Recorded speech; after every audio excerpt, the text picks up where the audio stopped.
Hi, this is Tina Lorenz, Tina's Marketing Minutes. Thanks for joining me today. Today I want to talk to you about a little marketing dilemma I encountered, and I have to wonder, was it dumber than a box of rocks? Or smart guerrilla marketing? Let me explain. We live on the edge of Tucson, out by the beautiful Catalina Mountains. We have an acre of property looking out. We're in our backyard right now. You can hear the fountain in the background. And every day I walk down our long gravel driveway to our mailbox. And one day I was doing that and I noticed something in the middle of the driveway. So upon further investigation, it was this.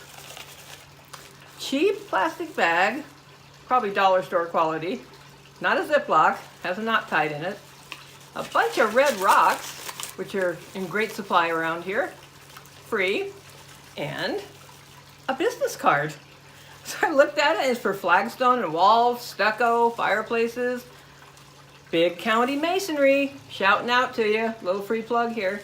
So apparently these guys, by the name of Jose and Jose, partners, two Jose's, they were riding around the neighborhood with their bags of rocks and their business cards, flinging them out the driveway, into the driveways, and this is how they're doing their marketing. Now I just thought, I couldn't get over the fact that it was in this plastic bag with a bunch of rocks in it. Now where we live, there's a lot of big properties and a lot of people that want these services, including ourselves, to build walls and patios and driveways. So it could be actually something I'm interested in doing, but it kind of took me aback. So I thought, I'm gonna put this aside because maybe I'll do a marketing minute about this, because this is my marketing in the wild kind of deal. I like finding the things out there that are just happening in real life and talking about them and kind of analyzing them. So the next day, I'm walking down my driveway, and lo and behold, I find another bag of rocks. Red rocks, same cheap plastic bag, business card, but a different company. These guys do patios and sidewalks. Now, I don't know if it's the same or not because they don't have their names on them and their phone numbers. Let's see. Let's take a look. Yep, different phone numbers. Yep, different phone numbers. So somebody else using the same method. So maybe it works, and so they're modeling that, and hey, that's smart marketing, to model things that are already working. So assuming they knew it's already working, good for them. So I decided, let's just see how this works. So I'm trying to undo the knot. It's not a Ziploc. So what do I have to do? I'm going to do it now. I have to tear the bag open. There they go. Rocks falling out. The rocks are falling on my feet. And I get the card out, and there we go. These guys, I'll give them a shout out too. Top quality concrete, Tucson, Arizona.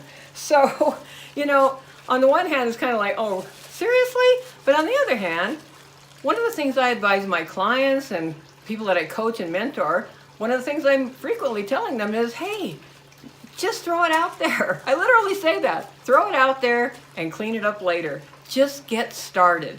Don't be stopped by lack of perfection. Like, hey, right now when I'm doing these marketing minutes, I don't really have the kind of lighting that I'd like to have for this right this second. But you know what? I'm putting it out there anyway, and I'll fix it later. So these guys, hopefully they're getting some business. And you know, the thing is, these are hardworking guys, okay?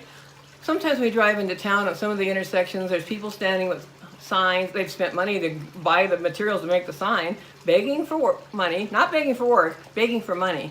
And I don't know about you, but that doesn't just sit very well with me.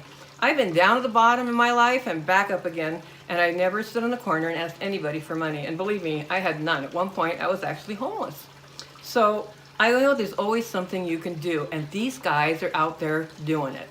I'm sure they work hard. They work with concrete, cement, rocks, bricks. That's hard work. And they're probably craftsmen. A lot of these, the people that do these types of services are very, very skilled. That's not anything we'd know how to do. When we lived in Mexico for 2 years, they're actually called maestros because that's how skilled they are. They're masters of their craft, they take pride in it, and they work hard. So more power to them for throwing their rocks out the window to see if they can get some business. But let's take a look for a minute about what else they might be able to do, what you could do. But if you wanted to start a business and get some service business going, and you don't really have the money for the budget, you don't have a marketing budget, so what are some things they could do? Well, they could investigate community events like Chamber of Commerce, that type of thing. They could go to local events and network at those events. Talk to people, Ask them what kind of things that they're looking for, what kind of problems are they having with their driveways or their walls. Just answer questions and be of service. They can get on Facebook, free. Try doing some Facebook advertising. Could also be done fairly cheaply when it's just done locally, like for Tucson, Arizona.